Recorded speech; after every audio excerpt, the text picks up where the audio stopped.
Om Namo Bhagavate Vasudevaya.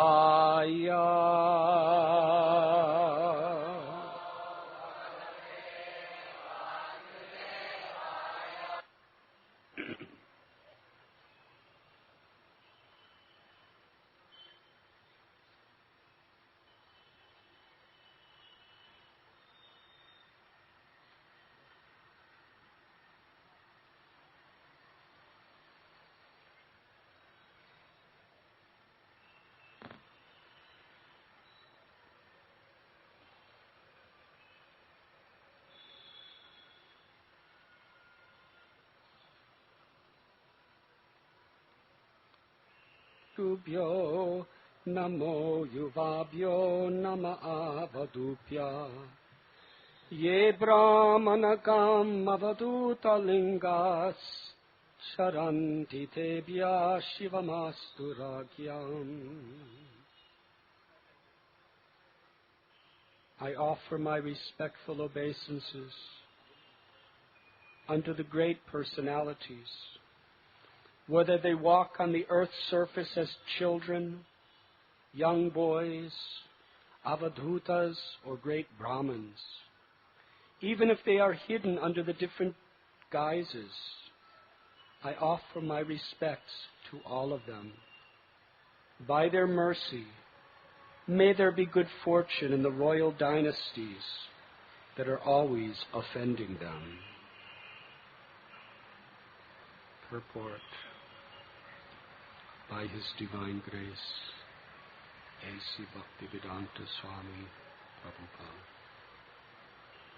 King Rahugana was very repentant because he had forced Jada Bharata to carry his palanquin, and therefore began offering prayers to all kinds of Brahmans and self-realized persons, even though they might be playing like children or hiding in some guises.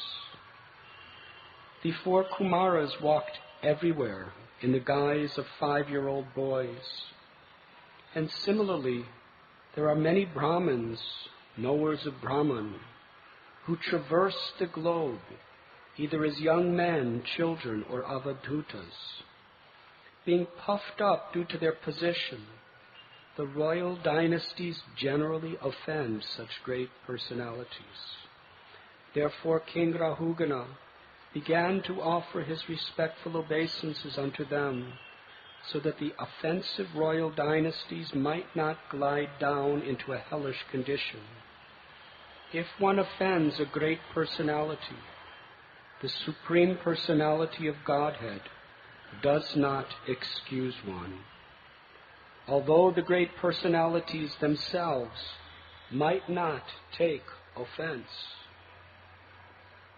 Maharaja Ambarisa was offended by Durvasa, who even approached Lord Visnu for pardon. Lord Visnu would not grant him pardon. Therefore, he had to fall down at the lotus feet of Maharaja Ambarisa. Even though Maharaja Ambarisa was a ksatriya-grhastha, one should be very careful not to offend the lotus feet of Vaisnavas and Brahmans. Hare Krishna.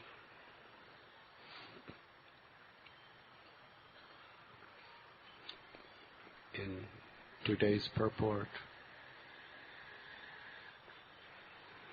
our beloved Gurudev, Srila Prabhupada, warns us to be very careful not to offend Brahmins and Vaisnavas.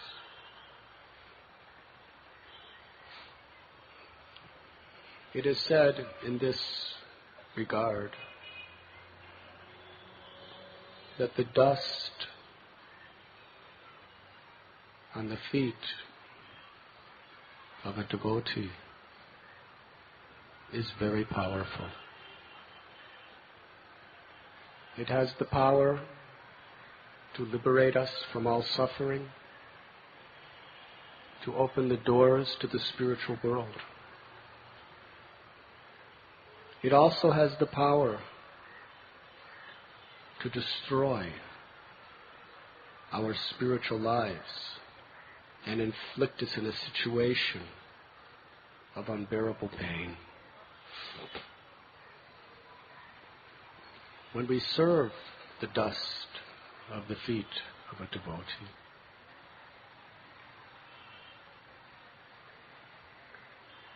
Krishna personally is so pleased that from within and without, He gives us all facilities for spiritual advancement.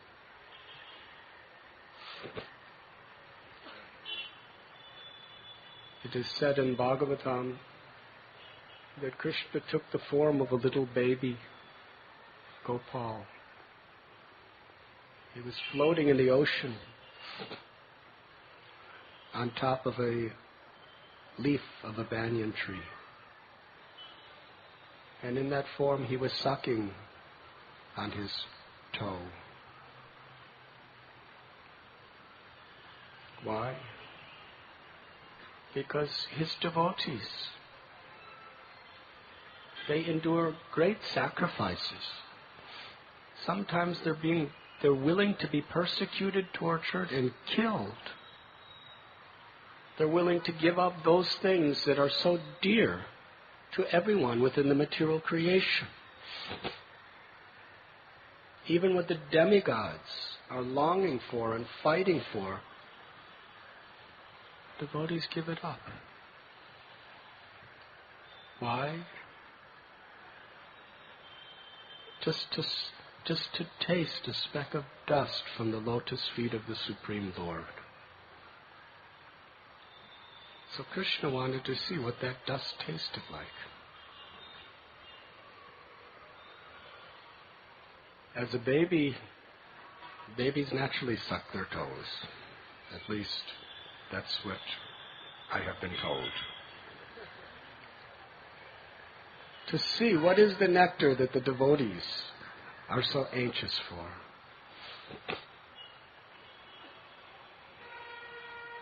But one who conquers the Lord heart in this way, the dust of their lotus feet is even more sacred to the Lord than the dust of his own lotus feet. Because a devotee has given his life or her life to Krishna, Krishna gives his life to them. As it was spoken yesterday by Madhava Maharaj, taking the dust of the lotus feet of a Vaishnava is not just the physical, mechanical act of touching their feet. It is the consciousness and the spirit of the willingness to humble ourselves, submit ourselves, and serve that person. The dust is at the lowest part of that person's body. Our consciousness is feeling ourselves beneath them. It's actually the humblest position. Taking the dust of the lotus feet of a devotee means to take the humblest position of being a very insignificant menial servant of that person and the Lord in a very favorable, unenvious way.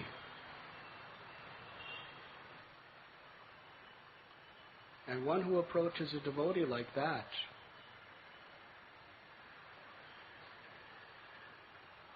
Krishna promises that he will deliver that person. He will take it upon himself. But if one offends a devotee, a sincere, dedicated devotee, as we read here, even if that devotee doesn't take offense, Krishna takes offense. He will not tolerate it. Krishna was so angry at Durvasa Muni for his offense, even though Ambarish Maharaj was praying for Durvasa Muni's welfare, Vishnu had his chakra chasing to destroy him. Neither Brahma or Shiva or Indra or all Durvasa Muni's 8 perfected mystic cities could protect him from the reaction of offending a devotee.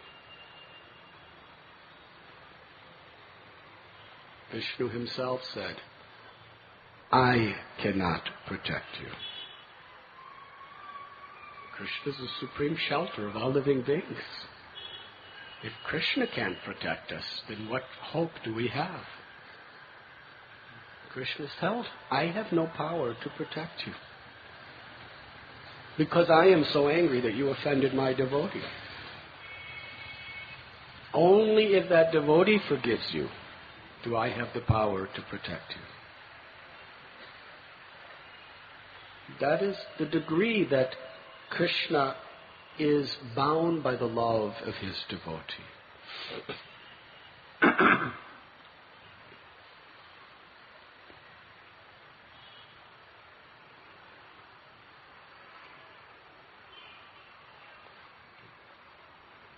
These words are spoken by Maharaja Rahugana. We will continue where we left off yesterday, before we were blessed by His Holiness Jaipatak Maharaj.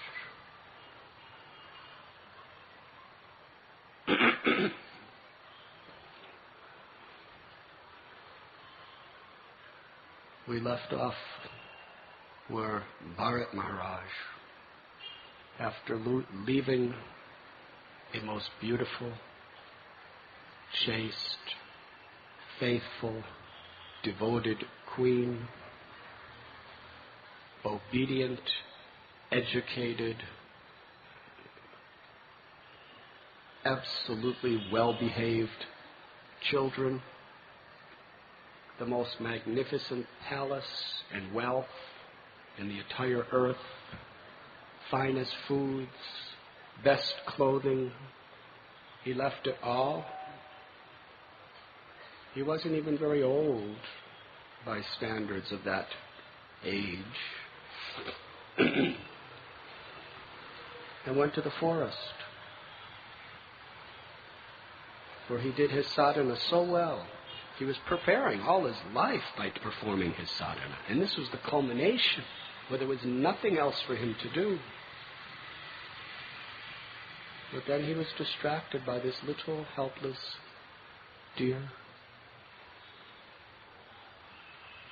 He became so much overwhelmed with affection for this deer. Literally, day and night, he could think of nothing else. He was bound. And in doing so, all of his devotion to Krishna was forgotten.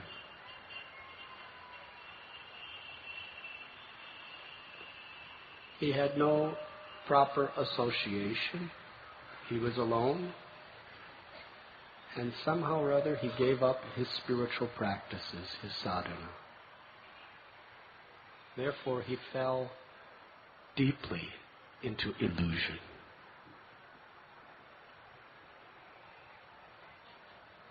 And in that state,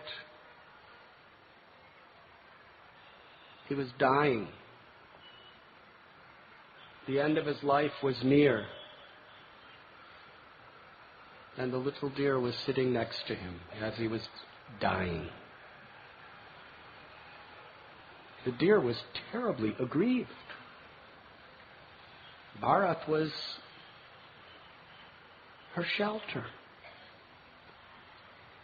her guardian, very life and soul, everything.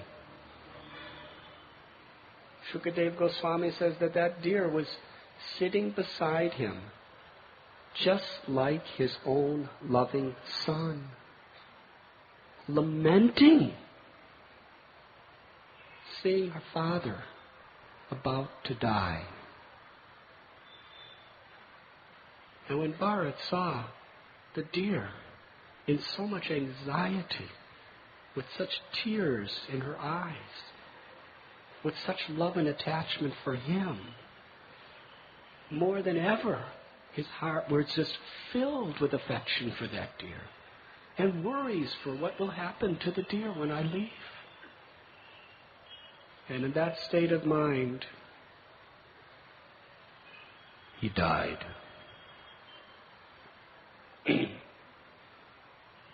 Krishna tells us in Gita, Yam yam vapi smaran bhavam tyajatyante kalevaram. According to our consciousness at the time of death, we get another body. Because he was engrossed with affection for a deer, Bharat Maharaj, like everyone else in this world, died. He lost his body, and he lost his relationship with the deer. At death, you lose everything material. And due to his previous karmas and the inclinations that were in his heart, and due to his neglect of his spiritual practice, those inclinations became prominent. And he took birth as a deer in a nearby jungle.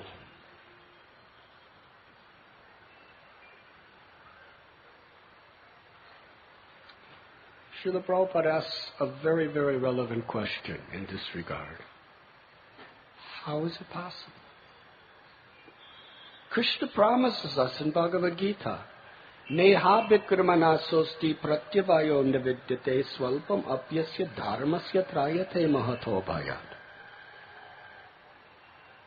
In this endeavor of devotional service, there is no loss.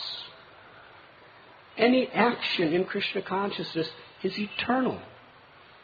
And even the smallest act in bhakti can protect one from the most dangerous type of fear. And what is the most dangerous type of fear? To lose the opportunity of this human form of life and to be cast down again into the lower species where there is no chance of cultivating our devotional service. Bharat was brought up by Rishabdev, an avatar. He was a great devotee from birth. Of all the sons of Rishabdev, he had 100 sons. He chose Bharat to be the king of the world, knowing him to be so qualified. And how he ruled the citizens, perfectly according to the principles of Dharma and Bhakti.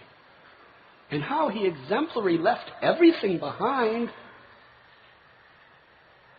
everything of this world that is impossible for people to give up. He left it with not a second thought.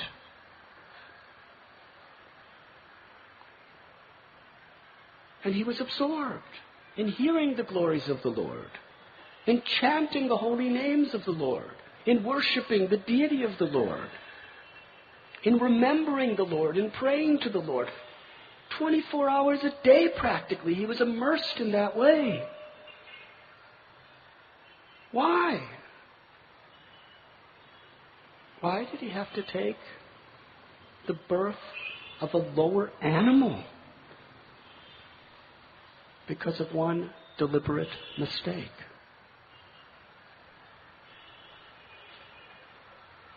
It is explained it was Krishna's arrangement. Because he was so dear to Krishna, and he had endeavored so seriously in his Krishna consciousness, Krishna wanted to help him. Even if we're very, very advanced devotees, we still have free will. At any state, we could decide to make another priority over Krishna. And Maya's right there to give every opportunity. She will provide every type of temptation and all justifications. In one sense, Bharat Maharaj was trapped. It's not that he was just sitting on the bank of the river and someone said, "Would you rather be attached to Krishna or a deer? What is your choice?" He would have definitely said, "Krishna. He is my dear. Dearmost." But no. All of a sudden, it was just the most unexpected moment. He's doing his bhajan, and this tiger roars. It's very, very traumatic experience. This lion roars. If you were sitting all alone, and just nearby you heard the roar of a lion, that would be very, very shaking. And then he sees this poor little mother deer die on the other bank. And then there's this little, sweet, helpless deer just squirming in the water, about to drown. And he reached down to save it. And then realized, I've already saved it, but if I don't take care of her, she's going to die. 100% death if I don't take care of her. He was trapped. Maya's so clever.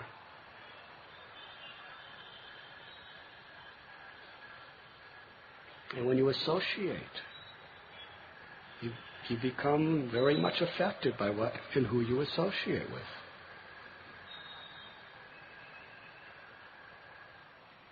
But because he was dear to Krishna, because he performed so much bhakti, Krishna personally cast him in a deer's body just to increase his determination to perfect his life without any impediment. And Krishna blessed him. So in that little baby deer body, he could remember everything about his past life. Not an ordinary deer.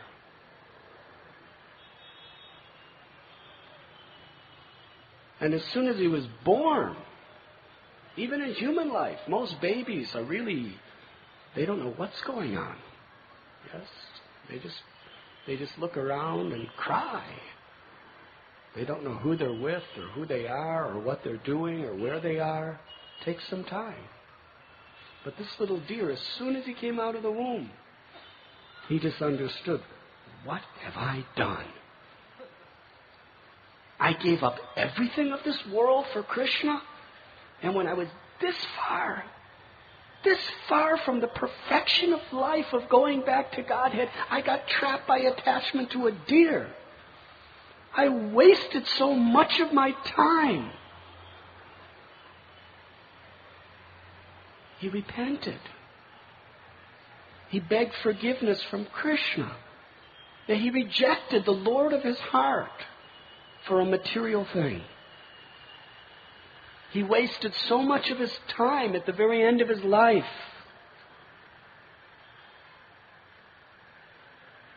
That little deer immediately left his mother and went back to the Pulaha ashram on the bank of the Gandaki River, where he left off before. And there he was seeking out to be in the association of saintly people who were hearing and chanting the glories of the Lord. And 24 hours a day he was fixed in just remembering Krishna. He wouldn't even eat the nice things that deers like. He would just eat dry leaves, which is tapasya for a deer. Practically gave up eating and sleeping. This baby deer just meditated on Krishna day and night, more intensely than he had ever done before, because he was trying to make up for his offense, the offense of neglect.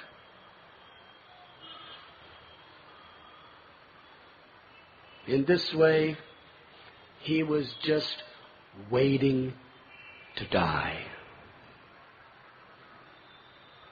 And when he died in that holy place, he took his next birth as the son of a Brahman in the line of Angira Muni. This Brahman had a very pure heart. As his father, he was a learned scholar in the Vedas. He had very, very deep devotion. Very kind, charitable, compassionate. This Brahmin had 2 wives. From his elder wife, he had 9 sons. And from his younger wife, he had twins, a daughter and Bharat Maharaj, who was now known as Jada Bharata. Now, from his birth, the father was trying to raise little Jada Bharata to be first-class Brahmin, cross over the ocean of birth and death. But Jada Bharata was fully conscious of his mistakes as the king, fully conscious of a whole lifetime as a deer, and he understood Maya is very strong. And he did not want to play with the fire of Maya, which comes through association with people and things. Srila Prabhupada, he would say, the problem with you, boys and girls, meaning all of us, is you do not have sufficient fear of Maya. Maya is very powerful. To play with Maya is playing with fire. He didn't want to play those games. He did not want to take any chance. He knew that as soon as people start honoring you and respecting you and liking you, if it's the wrong people, you get trapped. You start to become attached to that association. He did not want to associate with anyone but devotees. But his family, with the exception of his father, were karmakandis. They were Brahmins who were very much pursuing material enjoyment through their Brahminical activities. So to not take any chances, he pretended to be blind, deaf, dumb, and completely dull, like we saw in that beautiful performance last night. And the family didn't know what to do with this little Jada Bharata. As he grew up, he wasn't getting better, he was getting worse. His father loved him dearly. His father was so deeply attached to him. In every possible way, he tried to train him. He wanted his children to get married. But he came to the conclusion, there is no woman that's going to marry this boy. So I better teach him to be a brahmachari. It's humbling for all of you brahmacharis. He tried to teach him basic standards of cleanliness. The examples are given in Srimad Bhagavatam. The cleanliness. When you go to evacuate, that means to respond to the calls of nature. You do your duty, and then you wash your hands very carefully. And you showed him the Brahminical way of washing hands, taking bath. Well, what Jada Bharata, after he was taught the whole lesson, he would go wash his hands very carefully according to the Brahminical ways, and then go and evacuate. and do nothing else after that. His father said, no, my son, not like that. First do this. First go like that and then go like this.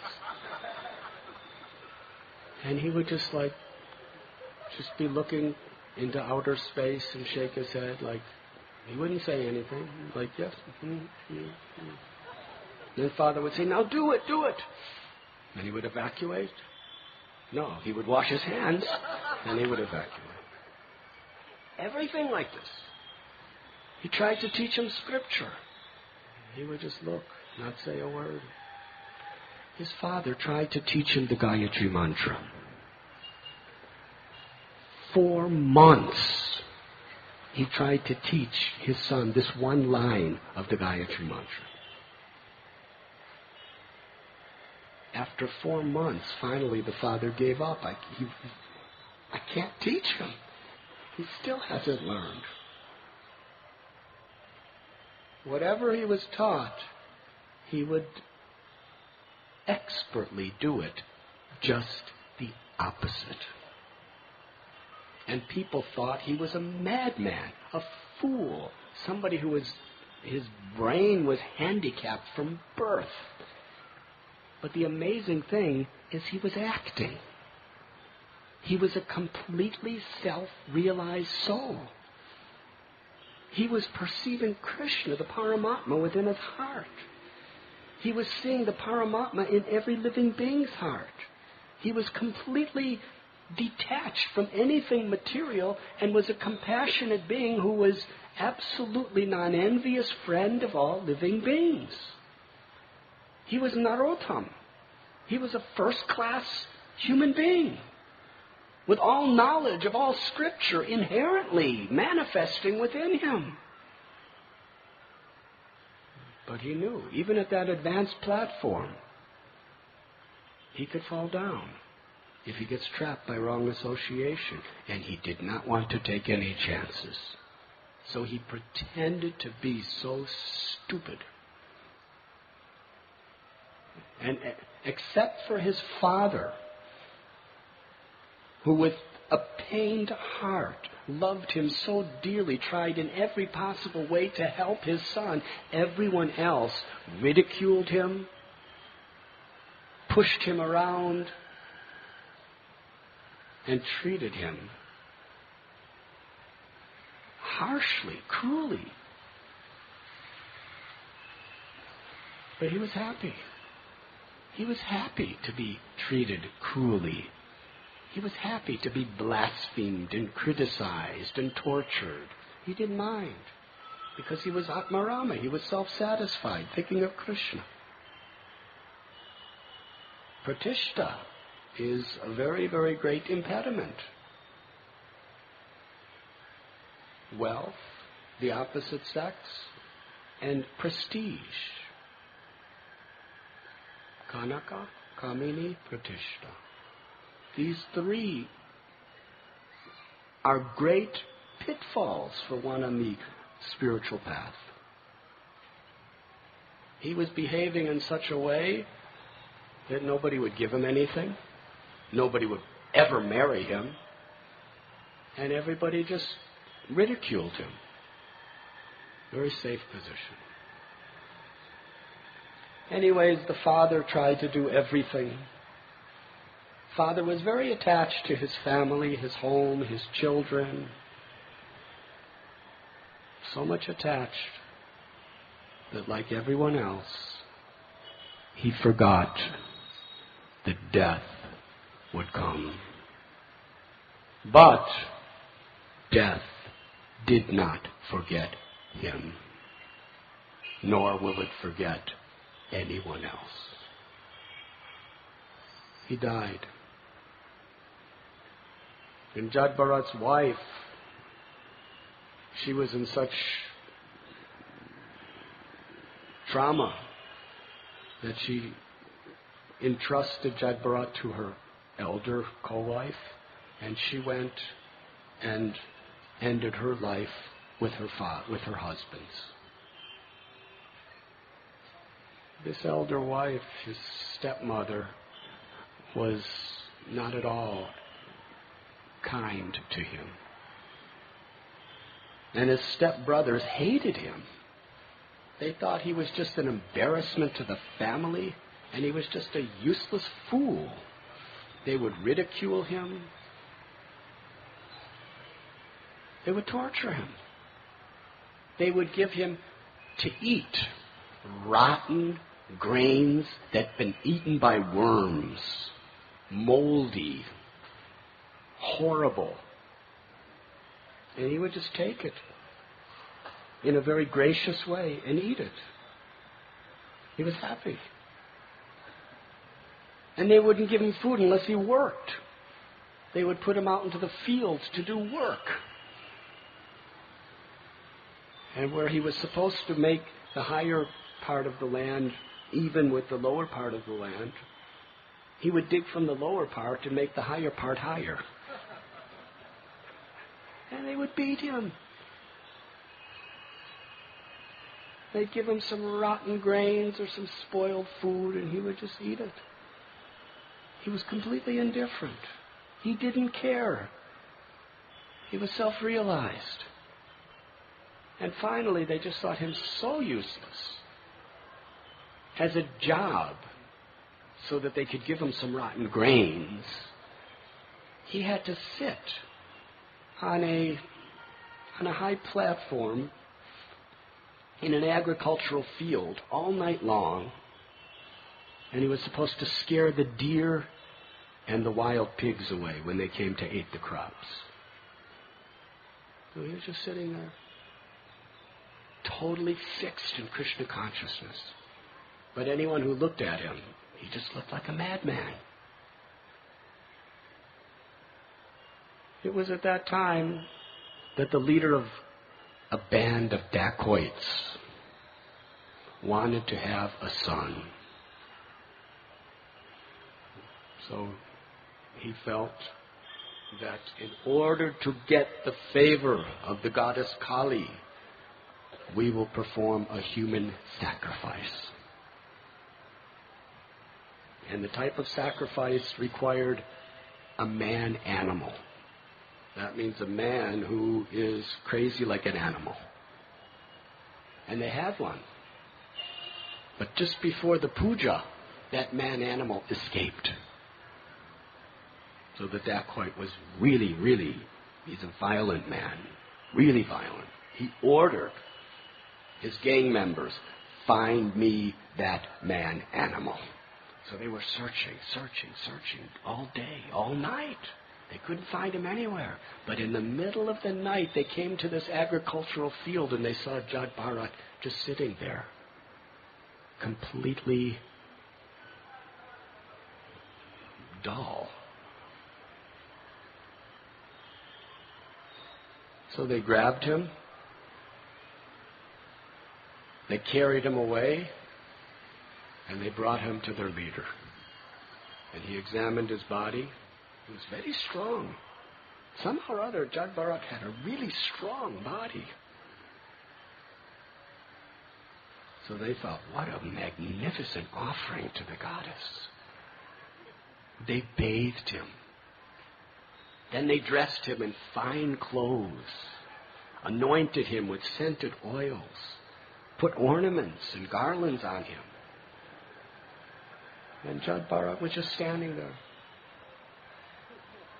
He just let anybody do anything to him. He didn't care. And then they put him right on the altar, in front of the deity of Kali Mata. And the leader of the dacoits had one of his dacoits take the role of the priest. They offered incense to Goddess Kali. They offered flowers. They began to recite various mantras. And at the culmination of this puja, they had a large, sharp sword that was meant to sever the head of Jada Bharata. The objective is after they sever the head, they would offer all of his blood to the goddess Kali. And she would drink that blood as if it were intoxicating liquor. And she would be so satisfied by that offering of blood that she would give the leader of the dacoits a son. Hare Krishna. So they lifted that shining, sharpened sword high in the air, and with the chanting of mantras and the beating of drums and the blowing of horns and bugles, with all of his force,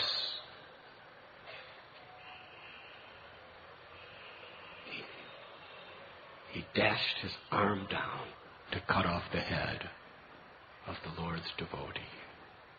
But at that moment, the goddess Kali was so angry that they were about to kill Krishna's devotee. The deity of Bhadra Kali burst open, just into pieces. And out from the center of that deity came Goddess Kali herself.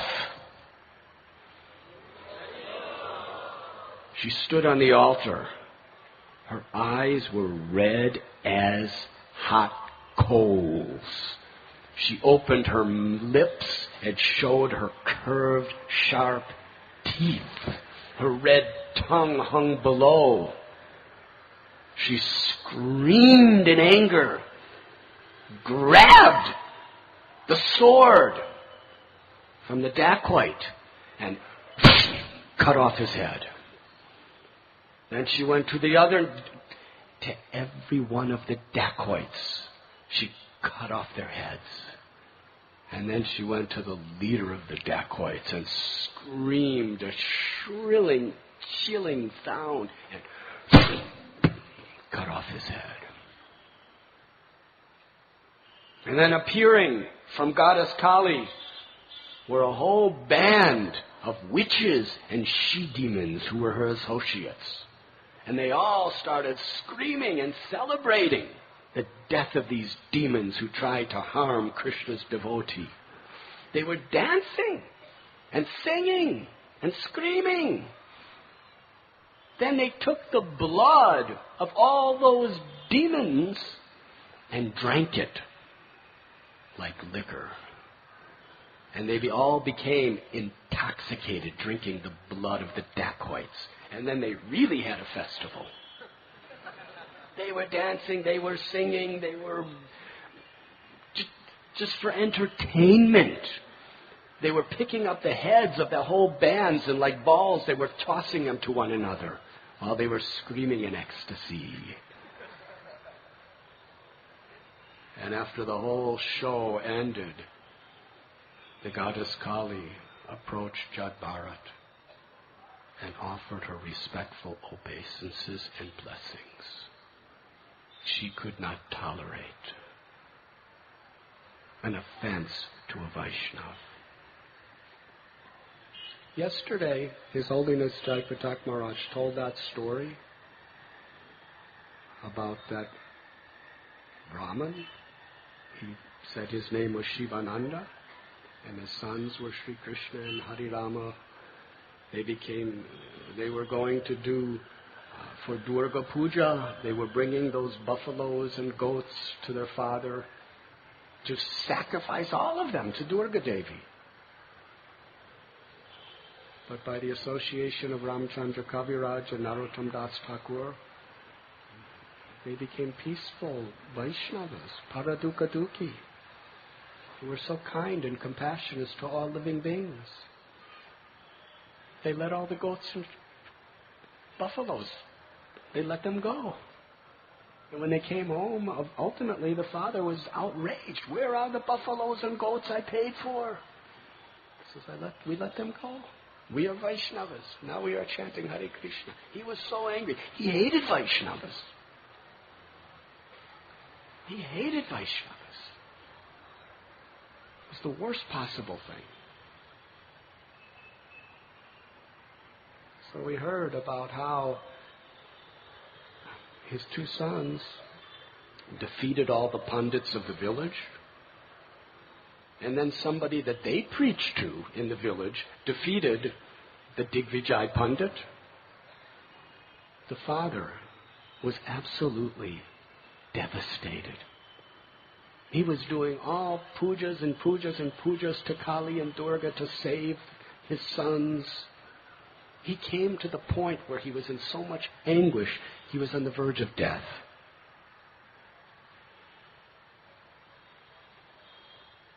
And then in a dream, the goddess Durga Devi, Chandi, appeared to him. And she was mad.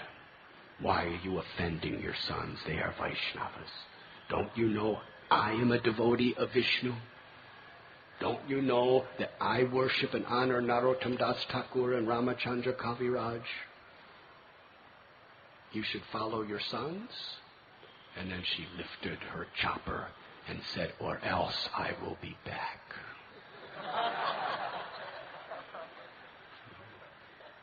So he became a devotee. Something like that. On the verge of death. Who is Durga? Brahma Samhita explains. She is an expansion of the pleasure potency of Krishna. In Simantadweep, when goddess Parvati, she saw Lord Shiva chanting the holy names of Gauranga in ecstasy. She asked, who is this Gauranga you're speaking about? And Lord Shiva explained how he comes in the age of Kali to do what no other avatar does, gives prema bhakti to everyone through Nam Kirtan. So she went to this place under a banyan tree and she meditated and performed tapasya to Lord Chaitanya Mahaprabhu, and he appeared to her. And she's Parvati. She said, I am so unfortunate.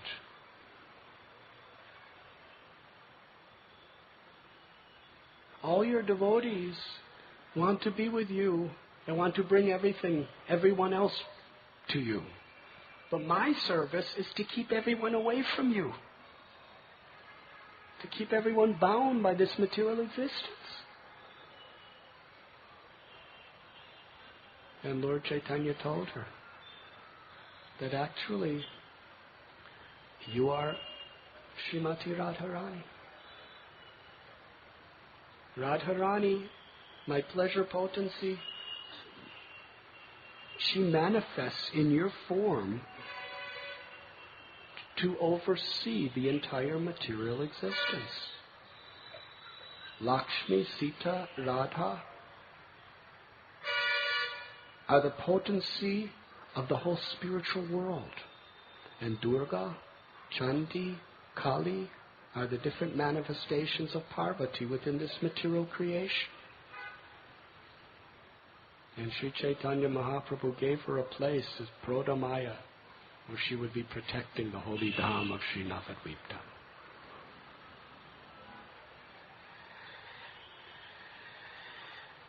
When you water the root of the tree, you automatically satisfy every part of the tree.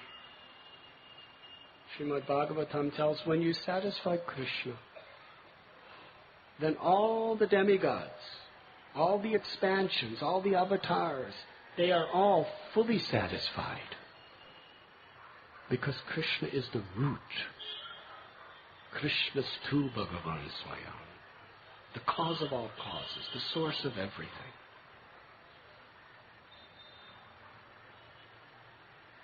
So if you want to satisfy Ganapati, Kali, Durga, Skanda, Surya, Suni,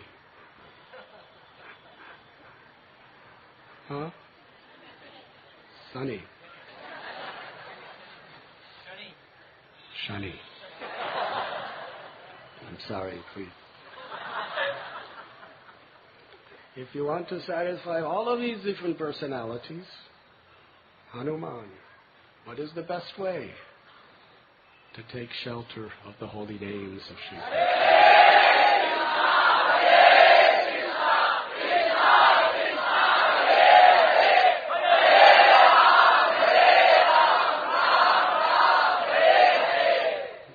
Importantly, to examine Jada Bharata's characteristics.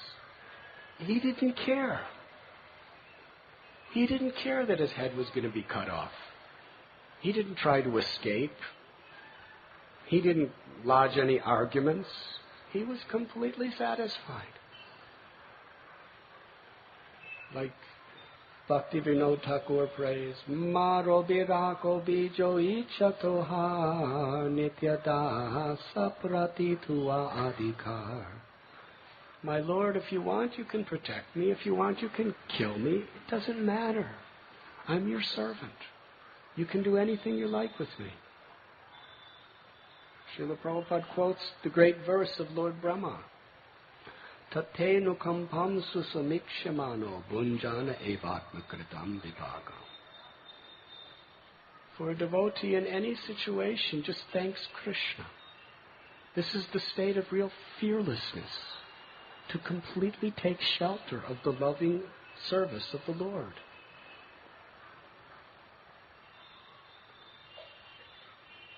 Everybody else was ridiculing him, and they were about to kill him without even a second thought. They considered him just to be like an animal. But the goddess of material creation, Kali Devi, honored him and worshipped him and protected him. And he walked into the forest, and he was on the bank of a river. At that time, a king named Rahugana of the Sindhu province, he was on a palanquin being taken to Kapila ashram. While they were going, somehow or other, one of the four men holding the palanquin was not able to do so. So three of them, they had to find another. So they looked everywhere, and there they happened to see Jada Bharata. So they grabbed him and forced him to carry the pole. Now they saw he was very strong and very beautiful person. But because he looked so dull, they thought he was perfect for the service. As they were walking, every 3 steps, Jada Bharata stopped just to see if any ants may be crawling on the road. But the problem is the other 3 men kept walking. So when 3 people walk carrying a palanquin and one person stops, the whole palanquin became very turbulent. And Maharaja Rahugana, the king, became very angry. What? Why are you stopped? Why are you carrying like this? Why are you shaking me like this? And the palanquin holders were really afraid. They said, we are doing everything exactly right, but this new man, he's the one who keeps stopping. So Rahugana focused his glance at Jada Bharata and said, what? Don't you know how to even hold the palanquin? Don't ever do that again. He just looked, didn't say anything. They started walking. 3 steps later, he stopped. It wasn't just that if there was ants, he stopped to see if there was ants. He would look ahead 3 steps and then stop 3 steps and look ahead, just make sure he did not want to harm anyone. And again, Maharaja Rahugana was very angry. It is said that he became overwhelmed by the mode of passion. And he began to sarcastically criticized Jada Bharata and threatened him. He said, is it that you cannot carry this palanquin because you are so small and you are so weak?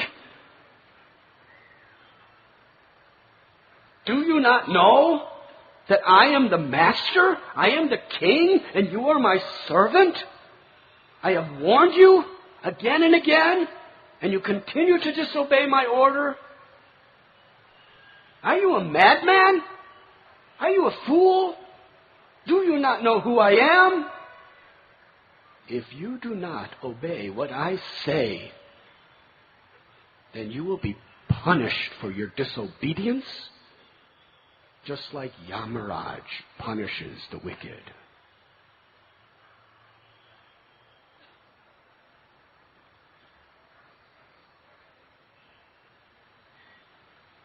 They started to go again. 3 steps later, he stopped. The king was beside himself. And then Jada Bharata. As far as we know, this was practically the first time in his life he spoke. He was a grown man. There's no record of him talking to anybody else.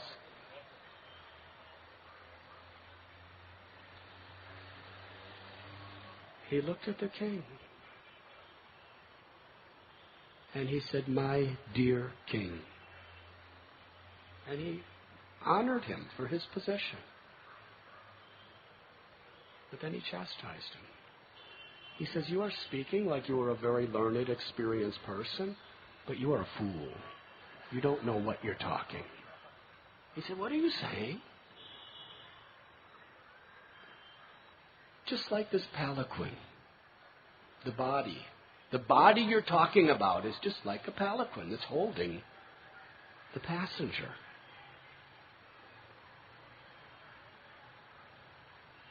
What you're saying is actually true.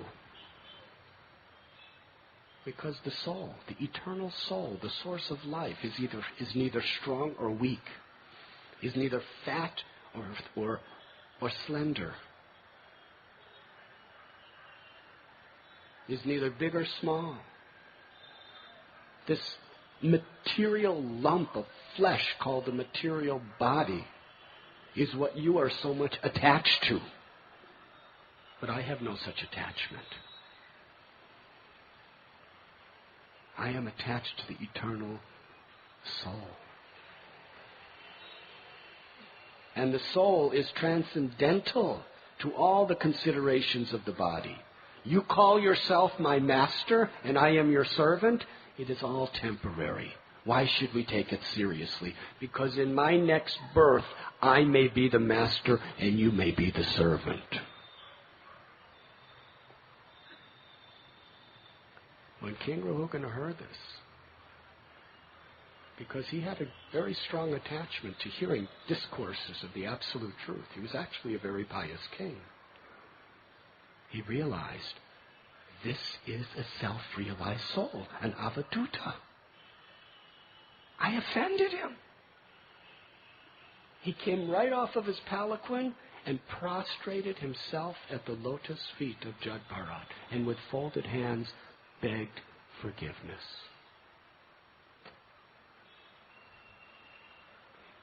He said, I am not afraid, King Rahugana. He said, I am not afraid of the thunderbolt of King Indra. I am not afraid of the serpentine, sharp-pointed trident of Lord Shiva. I am not afraid of the punishments of Yamaraj. I'm not afraid of fire. I'm not afraid of weapons. But I have great fear of committing an offense to a great devotee of the Lord.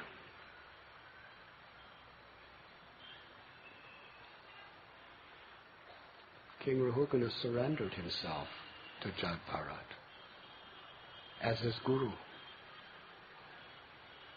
and very submissively asked him how to get out of this illusion, What is best for my spiritual life?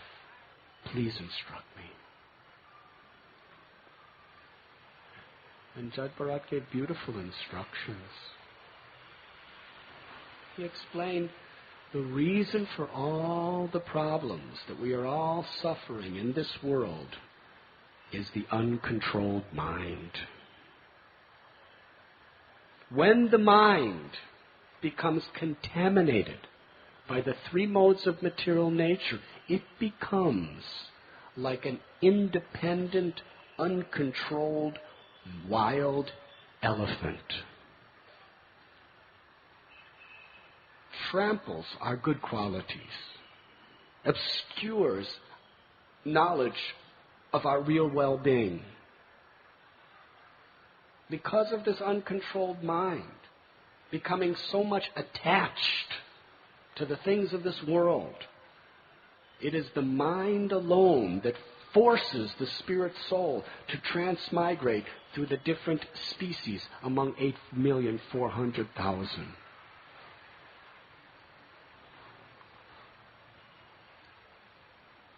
He said that when the mind is uncontrolled, it is like a lamp that does not burn properly. Such a lamp, the fire within the lantern just makes the whole glass of the lantern black and gives out no light. But a lamp whose wick is situated in nice pure ghee, it doesn't give out any black smoke. It just illuminates, lights up the whole room. In the same way, when the mind is uncontrolled, it obscures all knowledge and incriminates us in karma. But when the mind is under control, it illuminates our life. The mind is our greatest enemy. But when it is controlled, it is our best of friends. And he explained to King Rahugana that the source of this entire cosmic manifestation, the source of everything that exists, is the Supreme Personality of Godhead, Narayan, who is seated in the Paramatma within every living being's heart. And one who learns properly how to control the mind fixes the mind in the instructions of the spiritual masters and in remembering the Supreme Lord.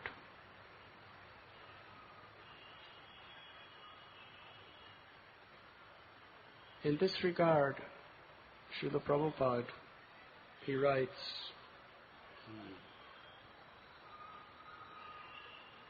that the uncontrolled mind is the greatest enemy of the living entity.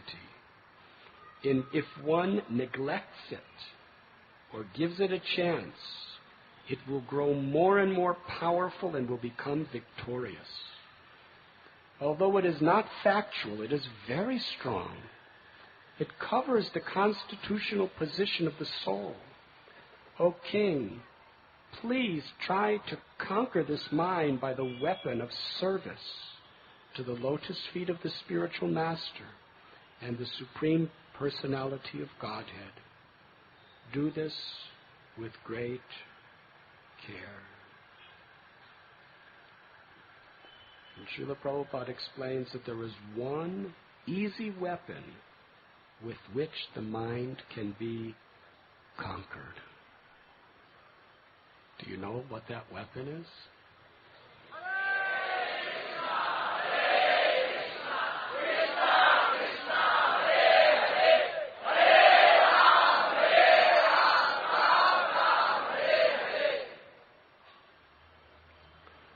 That's not what Prabhupada says. Srila Prabhupada says the one weapon that will conquer the mind is neglect.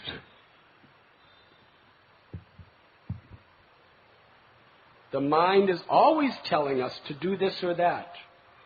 Therefore, we should be very expert in disobeying the mind's orders. Gradually, the mind should be trained to obey the orders of the soul. It is not that one should obey the orders of the mind. Srila Bhaktisiddhanta Saraswati Thakur used to say that to control the mind, one should beat it with shoes many times just after awakening and again before going to sleep. In this way, one can control the mind. This is the instruction of the Shastras. If one does not do so, one is doomed to follow the dictations of the mind. Another bona fide process is to abide strictly by the orders of the spiritual master and engage in the Lord's service. Then the mind will automatically be controlled.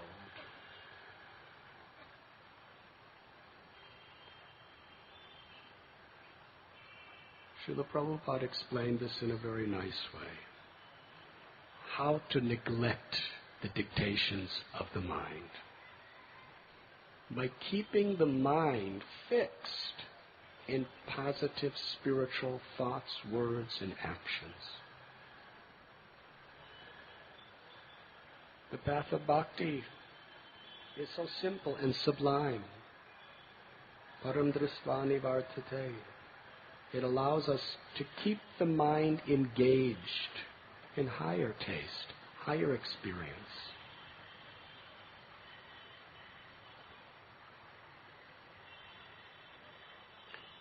Jada Bharata, he not only taught this, but he lived by it. His mind was constantly engrossed in remembering the Lord. And in this age of Kali, the most accessible, powerful, and simple way of keeping the mind in remembrance of Krishna is to chant the holy name.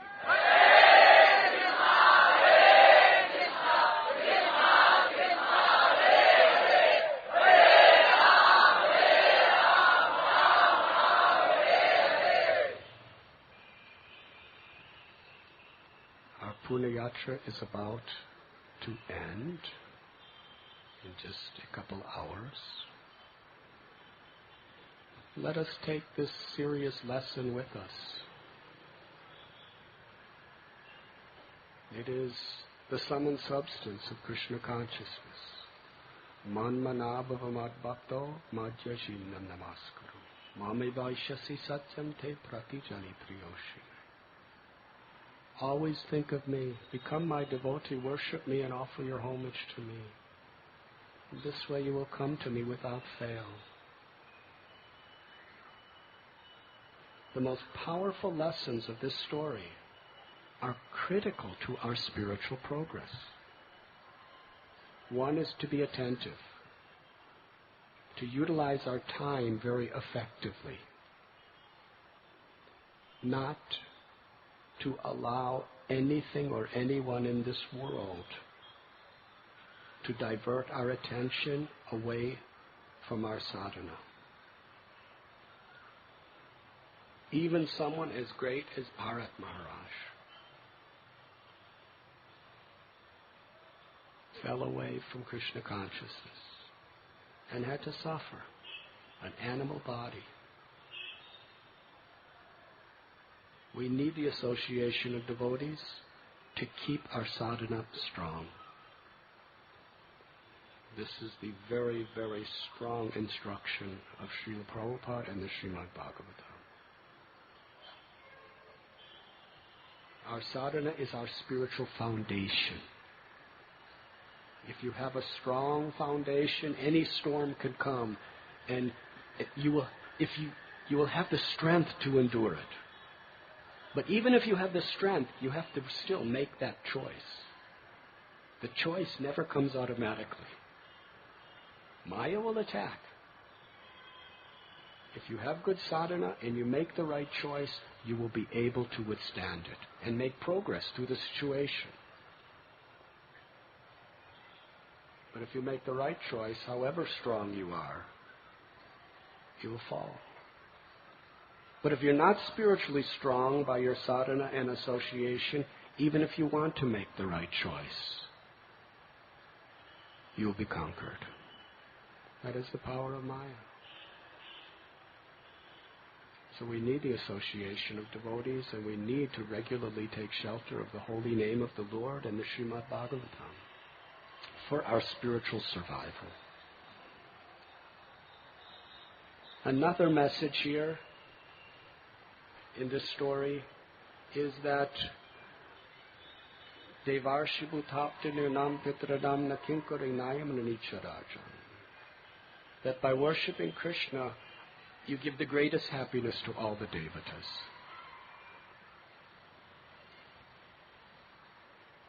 There is no need to worship others, but we should always offer respect to all the demigods, because the demigods are devotees too.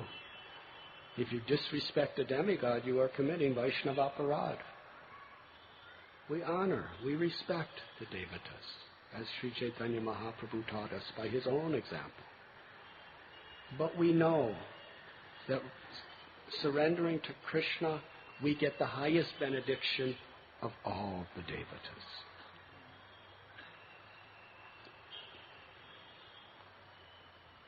Another lesson is how dangerous Vaishnava aparad is. Actually, the Srimad Bhagavatam tells that what happened to those dacoits, their heads got cut off, their blood was drunk by female demons and witches. So that's what happens to anyone who offends Vaishnavas. Hare Krishna. Now, we may not see that happening before our eyes, but in spirit, that's what happens in due course of time. So we should be very much concerned. Jada Bharata never offended anyone. He simply was the well-wishing friend of everyone. And when he finally met someone that was receptive to him, he spoke. And how forgiving was Jada Bharata? King Rahugana was blaspheming him, criticizing him, threatening him. Now, how many of you are nice to someone who does that to you? But he was Trinarapi Sunichena, Taror Ibasehishvana, Amanina Manadena Kiritaniya Sadahari. He was humble, he was tolerant, he was ready to offer all respect to others, and he didn't care. As Jaipatak Swami Maharaj said, we should not expect respect for ourselves. When you expect, Maharaj was saying, you will definitely be frustrated, because you never consistently get what you expect. The more you expect, the more anxiety your life will be filled with. Instead of expecting, we should just accept. Perform our service and accept what Krishna gives, what he sends, and be grateful. Then we can always be happy in any situation. This is the consistent quality of Vaishnavas. Yesterday there was the drama about Haridas Thakur. He was being beaten and whipped, and they were blaspheming and trying to kill him, and he was praying for their welfare. That is Vaishnava. Nityananda Prabhu, they were blasting him, beating him on the head, trying to kill him, and he was praying for their forgiveness. A devotee is a friend. Jada Bharata explained to Rahugana that this material existence is like a forest. And a materialistic person is like a merchant who sells his wares, makes some profit, and then tries to invest it and enjoy it in the forest of material existence.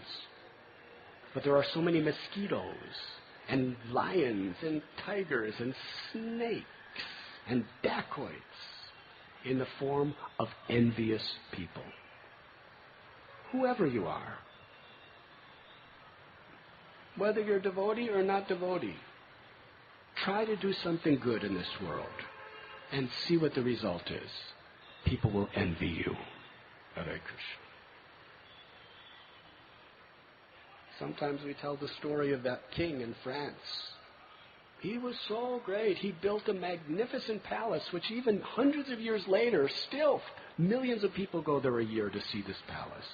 And he was inviting all the noblemen and kings and princes from other places to enjoy. And he would just give them so much good food and good intoxication and good entertainment. And he wanted to impress them. But what was the result? He did impress them. With envy. They were envious. He had more than them. And ultimately, those same men, they inspired a revolution that would kill the king and kill the queen. Hare Hare.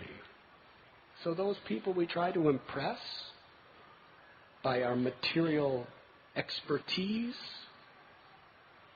in this material world, they usually become envious. And even if you don't try to impress them, do anything substantial, and people will envy you. And they'll try to destroy you according to their capacity. Sometimes they kill you. Sometimes they speak horrible things against you. Sometimes they make public campaigns against you. Sometimes they spread lying rumors about you. Sometimes they try to undermine what you're doing and get you to lose everything. Srila Prabhupada explains that is the basic principle of material existence. Envy. Duryodhana was envious.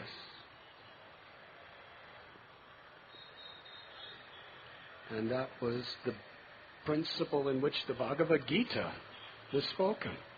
How to deal with the envy of Duryodhana and all the people he affected.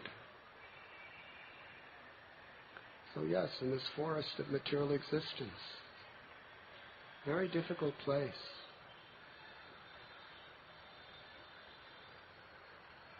Bhaktisiddhanta Saraswati Thakur said this material existence is no place for a gentleman or a lady. He said it's like a latrine. Yes, a latrine is a dirty place, even if you keep it nice and clean. Just like at Radha Gopinath Temple. For years we've been trying to keep our public latrine clean. Clean latrine. Very difficult. In India, somehow or other. In the West, it's not so difficult. But India, they have these Brahminical standards that they don't know how to apply properly. Especially devotees. Hardest to keep a devotee bathroom clean. That's my realization. Because what happens is devotees, after they complete what they came for, they have these Brahminical standards where they have to wash their feet. Yes? And the way they wash their feet, we have a place where they can wash their feet, but they usually don't bother to get there. They just, from the sink, they just take water and start throwing it on their feet. And because they walk barefoot, to the bathroom, their feet are kind of dirty, and therefore all this mud gets on the floor. Yes? And no matter how much you clean it, the next devotee comes in and washes his feet in the middle of the floor. I don't know if ladies do that because I haven't been in your bathroom yet. They're very difficult. But even if you have the cleanest bathroom, who stays there?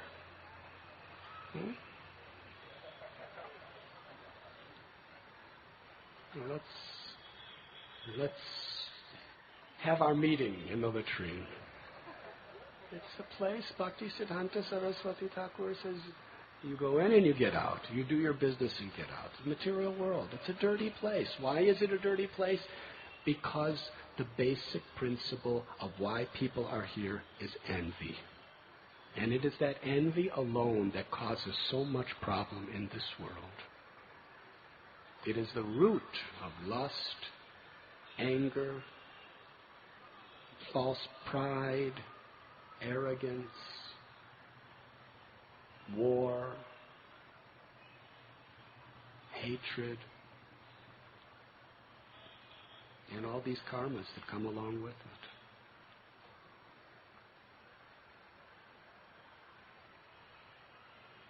So Jada Bharata was completely non-envious. And Krishna tells Arjuna, you can understand this message only because you have no envy. So Jada Bharata, even though he was being threatened and blasted by King Rahugana, he was the best friend. He spoke to enlighten him. He cared nothing about what happened to him. He was only concerned with the welfare of that man who was attacking him. That is another great lesson of this story, the quality of a Vaishnava, to forgive in the spirit of a servant under all circumstances, on a personal level.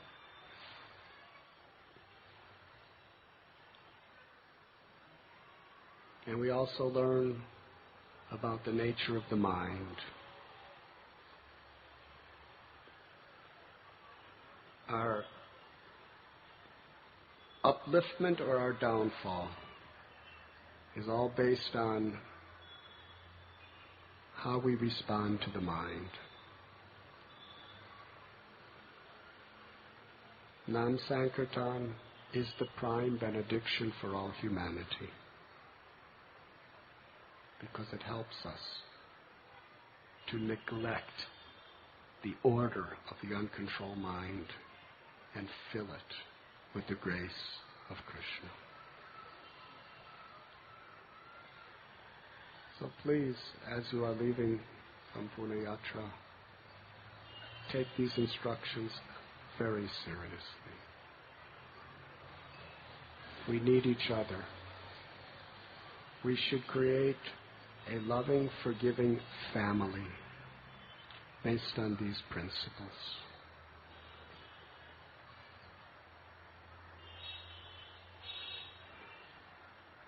There's a couple people I would like to call on to speak. Is Nilesh Prabhu here? Where? Can you please come here?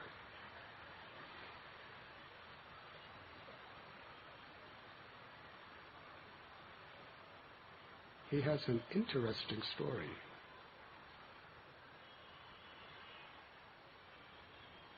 During the terrorist attacks in Bombay, he was a member of the anti-terrorist squad. He was in the Taj Mahal Hotel, face to face with a gun in hand, fighting the terrorists. Now, while he's coming, hopefully he's coming,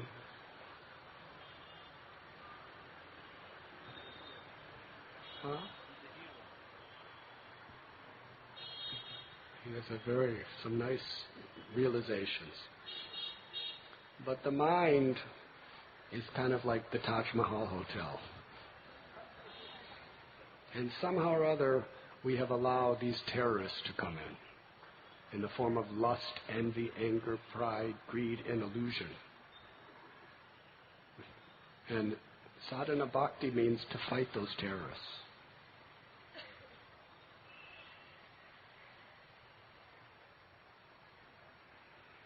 Nilesh went to join his duty. He left. I guess you'll have to hear the story another time. Does anyone know the story? Anyways, he was telling me very much detail. I won't go into so many details. But he was face to face with these terrorists. And they were throwing hand grenades and shooting their weapons. And when they would throw these hand grenades, there would be so much smoke, the police wouldn't even know where they were or where they were being attacked from. So he was with two other police, and the smoke was there, and they were being shot at. And he started to chant Lord Nrsingadev's prayers. And on his cell phone, his cellular phone, he has the Nrsinga mantra, so he turned it on. And he kept it on really loud.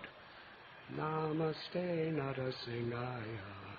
He was playing it and meditating and praying on Lord Nrsingadev. And when the smoke cleared, his two assistants, his two associates who were on either side of him, were shot dead. But he was alive. A pillar happened to be right in front of him and blocked all the bullets that would have killed him. And what Nilesh said to me was, just like Lord Nrsingadev appeared from a pillar to protect Prahlad, he appeared as a pillar to protect me.